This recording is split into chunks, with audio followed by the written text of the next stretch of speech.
welcome to the Undisputed Champs Sports Podcast. This is our wrestling review of the week of WWE. This is our SmackDown Live review, DA show, except not this week, but we are going to review SmackDown, guys.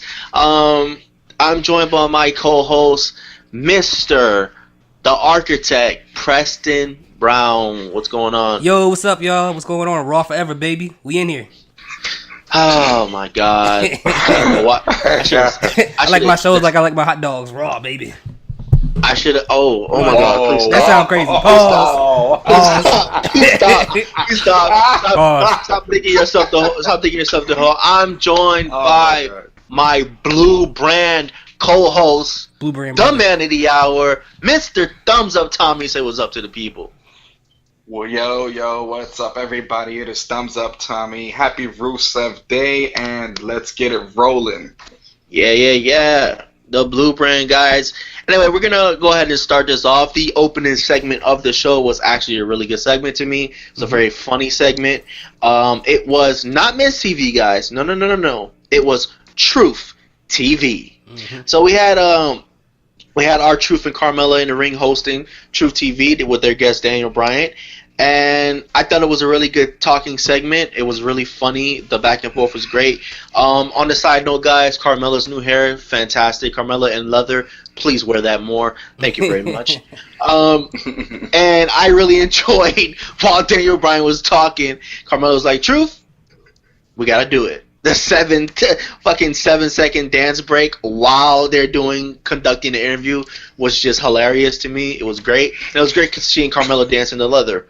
It was a win-win situation, actually. But I thought it was a really good segment.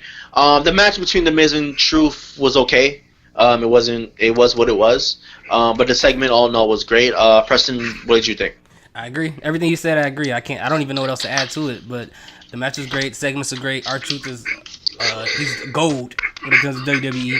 He's just gold, bro. He's period. Gold, bro. He's put him in anything and he'll work out. But other than that, man, it was great. It was great. I liked it. It was an amazing segment. For sure, Tommy. I loved it, every second of it.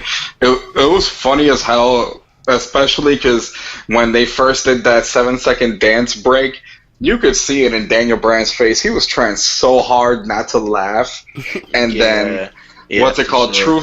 Truth's logic on why he took Miz TV was phenomenal. I was rolling when I heard that. He said, "Well, I beat you last week, and you ain't got a title, so I figured I'd just take your show." I'll fight you for it. Yeah. Awesome. That sounded that was awesome, bro. I was like, awesome. What? Like, yeah, I said what, but I was laughing. So but you remember that backstage? They had, and he told Ty Dillinger, "I can teach you something." And Ty Dillinger was like, "What? How to get to the main event of SmackDown Live?" And he was in the main event. Like, they make Truth act crazy, but they're showing that there's a method to his madness. Mm-hmm. And that's what's so great about it. There's actually a method behind the funniness, the jokes, the madness. There's a method behind it. And I thought that was fantastic, man. He's like the Frank Gallagher. Like I love, I love the fact. Facts. Shout out Shameless. My Shameless people. I love how they have Truth, because like I've said it for a while. Truth is funny as hell, and he's a steady hand. Like, he's somebody that if you need someone to put a good match on, put Truth in there. It's like anybody who ever wonders why is he still there. Watch him in the ring. He's absolutely. He's doing something. And he can still move. Yeah, absolutely, bro. He's absolutely very good in the ring. But yeah, guys, this was a fantastic segment. It's one of the strongest segments. The one thing about SmackDown Live, I will say, Raw had segments, and then they had capped it off with a couple of great matches. But SmackDown didn't necessarily have all that much. They had okay matches, but great segments. And I think that was that's what the advantage that Raw had on SmackDown this week. Mm-hmm. That was the one advantage, because SmackDown had great segments. The segments were great to me. I'm sorry, but they really were. But the matches were meh. So the next thing we're gonna get to, guys, is man, every time she's on TV, I just want to crack a beer. Stone Cold Becky on the backstage segment with Charlotte Flair getting her little photo shoot on, and then here comes Stone Cold Becky beating her ass, beating her down, standing over her, raising the belt with her foot on her, and just taking a photo. I thought that was just awesome, just awesome. But anyway, what do you guys think about it? I loved it because she was like, she told the photographer, "Why are you taking a picture of her? You'd be taking a picture of me. I'm the champ." And then I don't know if you guys saw it when I put it in the chat yesterday. It was so hilarious to me because I screenshot it from Becky Lynch's Instagram. She took that picture that they had of her, standing over Charlotte with the title. And then she was like, I forgot, let me look at the screenshot. It was a caption, like something about that. Charlotte should be here. Oh, here we go. It says, "I wish Charlotte was here to see me as champion. Oh, wait, there she is under my foot." Yeah, I saw that. Oh, my God. Yo, I love that. Yo, WWE needs to, maybe they are paying attention to it.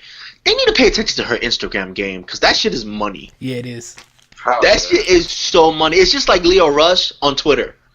That shit, these people are money, bro, when it comes to social media. They know how to use it, man.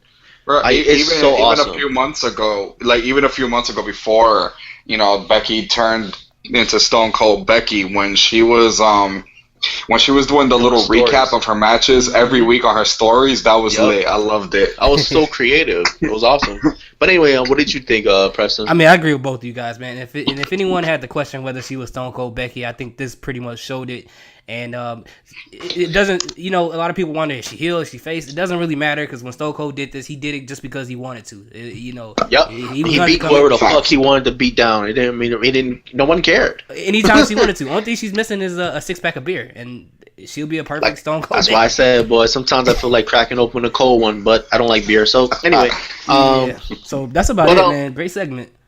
But one thing I want to pose this to you guys, and I thought about this. This has been awesome. Stone Cold Becky has been great. But the fact of the matter is she has owned Charlotte for weeks. Owned her. And I'm scared. I know where you're going. I'm scared. And I'm very, very scared, guys. Yeah. Because she has owned her every week. And I don't even care if Charlotte gets to get the upper hand next week, the go-home show before the event. But I'm afraid, because you remember Charlotte's promo, I think it was the last week or the week before, when she says, "You may be the champion now, but in one night, it could change." Mm-hmm. I'm afraid that she is, to try to make her into an actual heel, she's going to lose it at Super Showdown. And I am fearful of that. By the way, I will have to mention right now, and if they don't do that, right now they are taking the page out of Roman Reigns and Braun Strowman. Because Charlotte Flair is Roman Reigns and Becky Lynch is Braun Strowman. Mm-hmm. If everybody didn't notice that, because it doesn't matter what the fuck Charlotte Flair does, she's getting booed. And it don't matter what Becky Lynch does, no matter how she acts, if she's cursing out the crowd, she is getting cheered. And that's a curse, man. That could be a curse, because once you get somebody and you strike lightning like that, or you get lightning in the bottle, and you find out that they get cheers like that, they're gonna be like, "Oh, that person doesn't really need the belt," because they're gonna get cheered with or without it. So now Charlotte is in a place where she's probably gonna need the belt a lot more than Becky, and WWE may make that switch. It sounds like that's gonna happen. But my thing is, this is my thing. I don't mind Charlotte getting the belt if she's a heel. I do not want Charlotte getting the belt as a face. Yeah, absolutely. But then again, I don't want her getting the belt at all right now, because I just think it's in the right place right now. Becky is the right person to hold that title. Mm-hmm. You don't need to go to anybody else. And I want to see her feud with Asuka. Mm-hmm. That's the next thing. I'm gonna be honest with you. I'm over her in Charlotte now. Mm-hmm. I'm done with it, because I'm not saying I'm done with it because it's bad. No. I'm done with it because I feel like Charlotte needs to move on to Raw. Honestly, I never felt like Charlotte fit on SmackDown. thought she always should stay on Raw. So I need to see her go back to Raw, and I honestly want Sasha Banks to come to SmackDown. Yeah. Because I just think Sasha fits more on SmackDown. Yep. I don't feel like she fits on Raw, and it's the same for Charlotte. I think Charlotte needs to go to Raw, but anyway, guys. But yeah, what do you guys think about that? What I posed about how? What do you guys think? Do you think Charlotte is going to take it back? Yeah. At Super Showdown. I think it's possible, even though I hope it doesn't happen. Oh man, I'm worried, guys. I think she will. I'm worried about it. I really am. To be honest with you, I'm with you guys, but I'm not too worried about it because I think if they do it, it's going to be a bad move to do. But if she takes it back off of Becky, I guess they want to raise that intensity part of it because it seems like SmackDown has been focused on intensity when it comes to their storyline as of lately between two people. So if they were going to go that route, then I can see that happening. I don't want it to happen, but if it makes sense, I don't mind it. All right, but don't let Charlotte have a long run with it. You know what I'm saying? Like let Becky take it back at some point if that does happen. Yeah. Listen. If Charlotte takes it back at Super Showdown, Becky has to take it back at Evolution. Exactly. It has to. And then she got to have a run with it. If they don't do that, Charlotte cannot touch that title again. I don't want to see her touch that title again because that's the only way this works. Is if Charlotte wins at Super Showdown and then Becky wins at Evolution. Yep. The only way this works, bro. Anyway, guys, moving on to our next segment/match. It was Big E Langston versus Sheamus.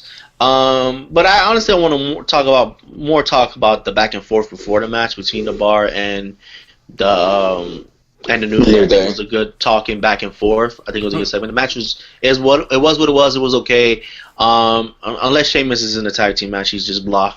But what did you guys think about the match and then the talking segment they had before the match? What about you, Preston? I thought the talking before the match, as usual, with New Day is always funny, entertaining. This was the week that he called Cesaro Jason Statham, right? Jason Statham, yeah. That's what he called him that. And I thought the match was pretty good. I just had a couple questions because like when I look at this thing between the two of them, and if they do have a feud, would it be fine? But if you look at SmackDown's tag division, there's really only one face team. Everyone else is heel. So I'm wondering after this feud or wherever it goes. The Usos aren't heels.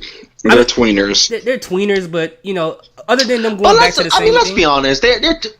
Come on, guys. Let's be honest. Like they're faces, bro. They're faces. But other than that, because we've seen that already, what else are they going to do with the New Day forward? As far as after the Bar and stuff. But this is the thing. But here's the thing. Here's the problem. This is why it's a problem for SmackDown's tag division. Is what you said. If the New Day lose those tag team titles again to a heel team, who are they going to face? Who's the face team? Who's the another face team to go against the Bar? Unless it's the Usos, but other than that, I don't know. But that's the thing, though. Like, I don't know. Like, I don't know, man, because we've seen so much of the Usos lately, and that's what I'm worried about because most of these teams we've seen already. So it's like, what's next? Like, I want Sanity to get a chance. I want to give them a run. I gave up on them a long time ago. They're not getting a run. I don't know, man. Don't give up yet, man. You never know what can happen, bro. I don't know. You never know, man. Right now, they probably just don't have nothing for them. Yeah, I think that's what's going on now. I don't know why, ever since they actually beat New Day in that 6-man table tag match, I don't know why since then they haven't done anything for them. But I don't know. I guess, the cards it's not aligned right now, and they don't have anything for them right now. It's the curse of the New Day. Because remember, Revival, when they first started, they beat them clean, and then after that, it was over. So it's a curse, man. Yeah, definitely. What did you think, Tommy? Fun match, as expected. I mean, it's Big E in there. Sheamus is solid in the ring, but, without Cesaro, he's kind of boring, like you said. But at the end of the day, the fact that Sheamus won the match, at least to me, solidifies that New Day's retaining at Super Showdown. Well, yeah, because Cesaro won the week before. Yeah, definitely. Exactly. Unfortunately, but yeah, definitely. All right, guys. Well, that's it for that one. So the next segment that we will talk about is the Rusev and Aiden English segment. And guys, all I have to say is, what the fuck happened in Milwaukee? Oh, you know what happened in Milwaukee. Hey, you know what happened? Lana was celebrating Aiden Day. Oh my god, bro, that is just awesome. He came out. That's wild. He came out with the usher. You don't have to call. Don't leave your girl around me. You play it for real. And then there was a backstage segment where they were interviewing Aiden. He's like, I have proof. Like, really? You do? Okay, all right. Okay.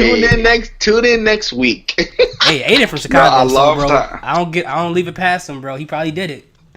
Yeah, no, but I love how I love how they had the video packages to sell Aiden's point, how him and Rusev were so great, and then it all went to shit when Lana came around. Yeah, I mean, but I love those video packages too. They were awesome, and the fact that they were true. They were true. Like, he wasn't lying. He's doing Exactly. He's taking the page out of. Go ahead. Rusev Day was completely fine before Lana came in. Mm-hmm. He's taking the page out of Samoa Joe. Didn't you call it a few months ago? Like, yo, Lana Day is gonna be the end of Rusev Day. Yeah, because it was obvious. Yeah. It was obvious that's what they were doing, bro. Like, it was obvious. It took them a little longer than I expected, but it was kind of obvious that's what they were going to do. Mm-hmm. But yeah, I can't wait till we find out what happens in Milwaukee. What happened? Yo, that is the weirdest thing. What happened in Milwaukee? Who cares about Milwaukee? Like, and he dropped the mic. You couldn't say what happened in Miami or like what happened in New Los York, Angeles, in Vegas. Well, it could have happened in Milwaukee because, like, in Milwaukee, it's a lot of bars out there. So if they got drunk enough, you know, they got a lot of bars. That's why baseball teams called the Milwaukee Brewers. They got a lot of bars out there. There's a shitload of bars in Vegas too. That's true. That's true. No, I'm just saying, bro. I mean, Aiden could have said what happened in Vegas. Ain't gonna stay in Vegas. I don't know, but like, he could have did something. Like, bro. That teach you one thing, bro. Do not have a best friend around your girl that know how to sing. Keep them away. That's a fact. All right, guys. The next segment, next thing we're gonna talk about. It's a match. We're not gonna spend too long on this. We're gonna breeze by it because I had I had some concerns, and also, all right. So Asuka and Naomi versus Mandy and Sonya. I want to say this match was alright. But what I have in my notes here, basically Mandy is fucking hot. We know this. That was in your notes. Yeah, but Asuka. But I will say this though. At the end of the match though, that finisher they had was fucking lit. That was. Those double kicks was lethal as shit, bro.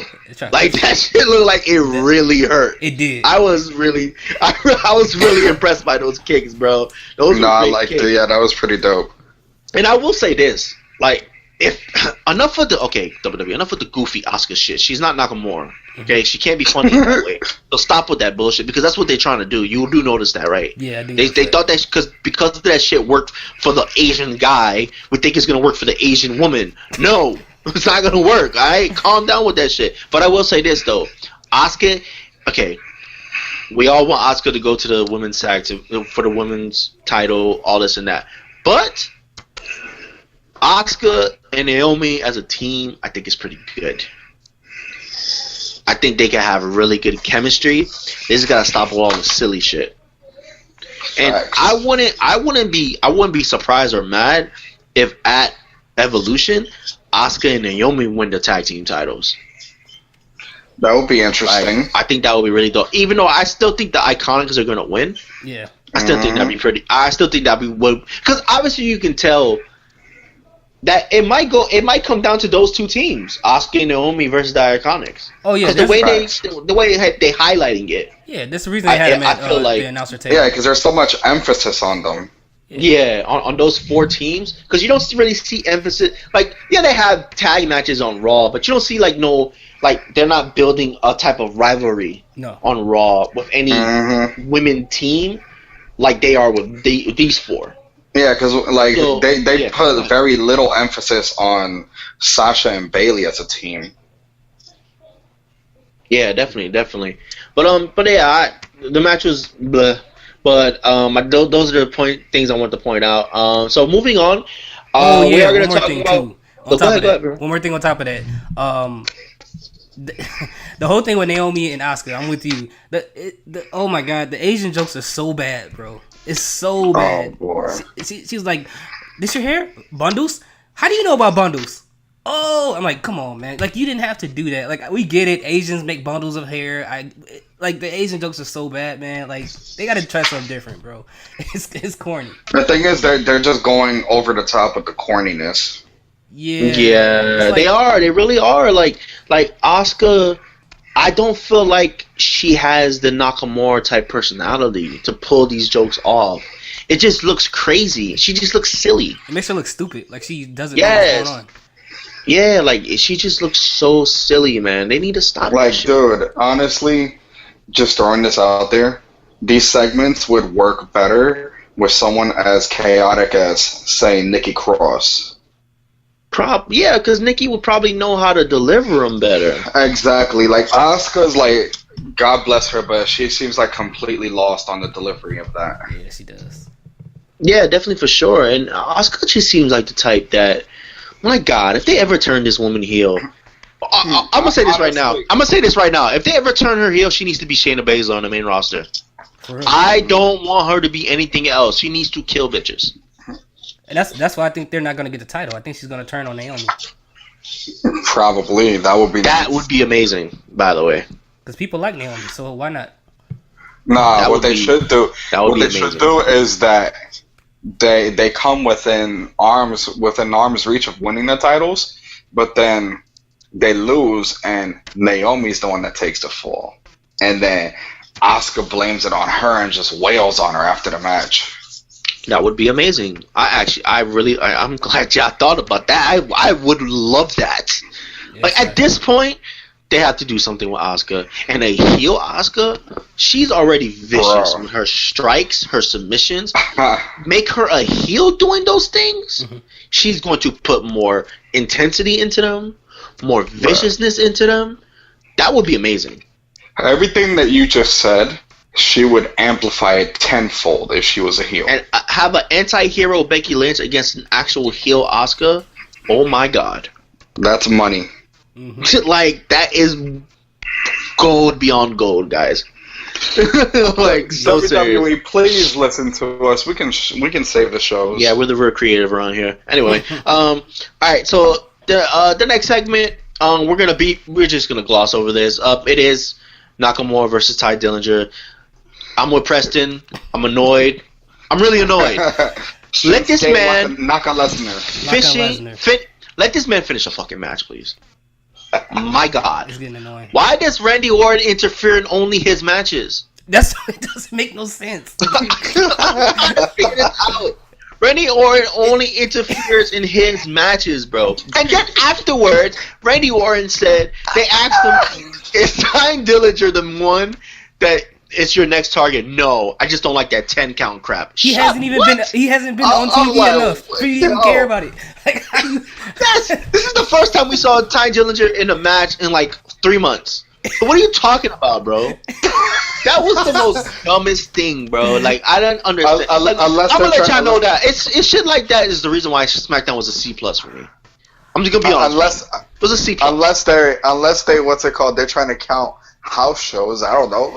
No, but it doesn't make sense though, because if you're going after the heroes, how are you gonna attack Jeff Hardy and then go down a notch to Ty Dillinger? No, and then it's like you would think that he keeps interrupting Nakamura's matches, he'd eventually go for the goddamn title, but he doesn't. Bro, people walk past it and don't even look at that. He's not going to. Nakamura's a heel. Yeah. Nakamura's a heel. Unless WWE doesn't give a fuck in the same way they did on Raw, where they had heel versus heel. They just do heel versus heel. But I don't think that's gonna happen. They have to do it, man. I mean, I don't think it's gonna happen.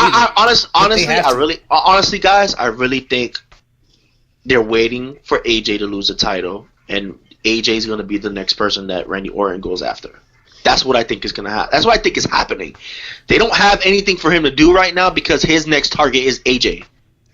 Dang, they gonna do that to AJ again? That's what I think. That's what I think. I hope not, but that's what I think. But and the heel versus heel dynamic, because I've heard rumors that Almas is the one that's going after that U.S. title. I hope so. I hope that happens because if they stick to the heel versus face thing, if you look at SmackDown, there's so many heels and there's only like 3 faces if you think about it. That's true. It's true. So what are you gonna do? Yeah, in the main event scene, there's really only like 3 faces to be honest. Yeah. So no heels can fight each other. So it's like we're gonna get the same 3 people fighting everybody. Like, and the mid card scene is like, who's a face? Big E, I don't know why they don't have Big E going to the U.S. title division. Like, he needs to go do that. Like, we've been saying that for weeks. Like, make him go into U.S. title division. Or Kofi, make one of them motherfuckers do it. I don't know. Like, make one of them. And then, like, bro, I don't get it. And oh my God. Ty Dillinger is right there. You just make him put him in the U.S. title division. He's right for there. Real. And use him to waste. And if they're gonna do the AJ thing, the AJ for Randy Orton, he didn't even have to come out this week. He could have waited till after Super Showdown and let Ty and Nakamura do their thing. You know, it didn't have to happen like that. Yeah, he did his little thing last week when he was in a TV truck scouting, blah blah blah. They could have just said have Randy Orton not show up for weeks, and then all of a sudden he attacks AJ. That would have so much of an impact because he came out of nowhere attacking AJ. Literally out of nowhere. And no, you know what I want to see though? Because if you notice, like we said, every time Randy attacks someone is during a Naka Lesnar match. So I just want it to be one day he just attacks somebody, be it Ty Dillinger, whoever, during when Nakamura is fighting them, and Nakamura gets pissed off and just beats the shit out of Randy, like, stop interrupting my fucking match, you asshole. I do want to see that. I want to see that too. Randy Orton beating somebody down. Yeah, Randy Orton beating somebody down, and Nakamura just hit him with a Kinshasa, like right in his fucking face, like, dude. Yeah, like, all right, bro. Enough is enough, bro. Dude, stop interrupting my match. That was that was a mean ass Kinshasa he gave to Ty Dillinger. Oh my God, Joe. It was, but you saw how the crowd had like no reaction. Yeah, it's crazy, bro. Like, because that shit was really vicious. Like, they was holy scared. shit. Especially what happened to Liv Morgan the day before. They was like, okay. Bro, his head bounced off of the side, bro. His head bounced off, bro. And please, WWE, that was vicious. Please stop cheapening this U.S. title, because what you're doing with Nakamura is not right to him, because it's gonna make his title run look like it was just like cheap. Like, it looked like he's not defending the titles. He's not finishing his matches. Make up your mind. You're either Almas or carry up and put Rey Mysterio on TV. Damn it! Like, carry up. Like, what? He signed already. Hurry the fuck up. Just throw the heel versus face thing out the window, man. That's all. That'll save everything. You know, they're both heels. Exactly. They both want the title. I think they need to. I think that's the route that wrestling is going anyway. Yeah. So you could tell slowly but surely. Roman Reigns is the proof that this is the direction that wrestling is going. Mm-hmm. That the face versus heel shit is done. It's dead. It's dead. And the crowd's gonna decide who they want to cheer for. Period. Mm-hmm. It doesn't matter if it's a heel. It doesn't matter if it's a face. The crowd's gonna decide. Yeah, because we don't need these stories that unnecessary stories just to kind of make a face. It's like, you got the title. I want that title. Let's fight. That's all we need to know. That's all we need to know. Face versus heel versus face. It limits the matchups that we can get. It limits it, man. It limits everything. It definitely does, and they need to do something. And please don't proceed with this knock America thing. I get tired of seeing these foreigners having to say something about America. It's so corny. Let it go. But I don't think. But this is the difference, though. He's calling it knock America, but it's not. But he's not trashing America, though. I think that's the difference, though. He's not like getting on the mic and trashing the country, exactly, or trashing the people. He's just calling it knock America. I get it, but it's like it's like, I don't want them saying it. Because when they had gender. Yeah, because when they had Jinder doing it, when they had KO doing it, he was trashing. They were trashing the country. They were trashing the people in the crowd. Mm-hmm. That's the shit that annoys me about those gimmicks when they do that. But if he's just calling himself, if he's just calling Knock America because he has the U.S. title, I don't mind it too much. Yeah. Facts. Well, do something with the title, then call it Nakamura. No, I agree with you. I agree 100%. I agree with you 100%. They're fucking wasting. They're completely wasting him, bro. Yeah, and it's just completely absurd how it's been pretty much 2 months since he won that title, and what's he done? He hasn't finished the match. Nothing. He hasn't finished a match. This is absurd. Anyway, all right, guys, we're done. We're done talking about this. We've been on this too long. Yeah. Put your hand over your heart. Hail Knock America. Anyway, He said, "Hail Knock America." So anyway, guys, we're not going to talk about the next match. Lana had some good moves in her match against Becky Lynch, but Becky Lynch ended the match quickly. It was what it was, a squash match. Anyway, so let's get to the main event segment, guys. AJ Styles and Samoa Joe contract signing. Now, we have Paige coming out to the ring. AJ coming out to the ring, and Paige called for Samoa Joe, and he didn't show up. Paige in leather. But he thank you, Tommy. Thank you. Paige in leather. Paige in leather. Paige. Thank you, Paige, for getting away from Alberto Del Rio, the fucking cancer. Because, boy, do you look good, boy. Oh, anyway. Oh, my God. Anyway, guys. Samoa Joe was on the Titantron screen, and he was at the house that AJ Styles paid for. He didn't build, but he paid for that mug. He paid for it.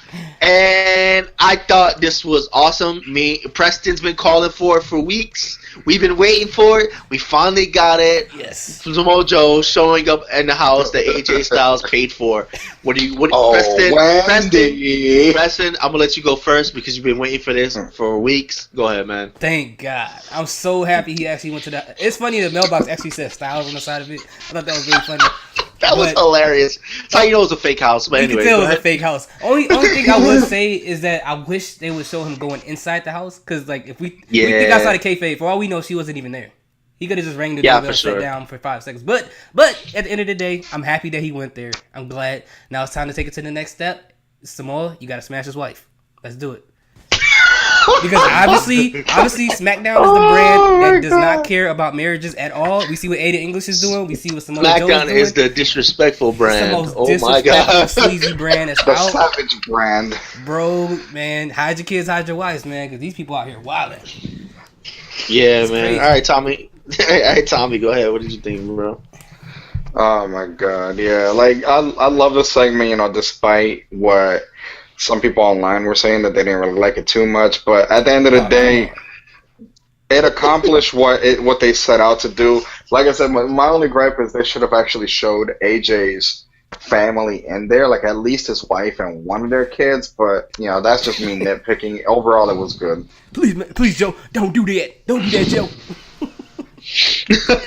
No, speaking of which, I love Come on, bro. I'm begging you, Joe. I love how Joe justified it. He said there's consequences for for stealing. You stole that title from me.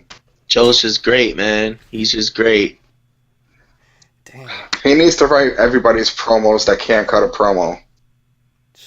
Yeah, man. Yeah, it's just fantastic. But yeah, all in all, guys, this was a great segment. It was awesome. Like I said, the matches were meh and SmackDown. The segments were great. So for that, I'm gonna give it a C+.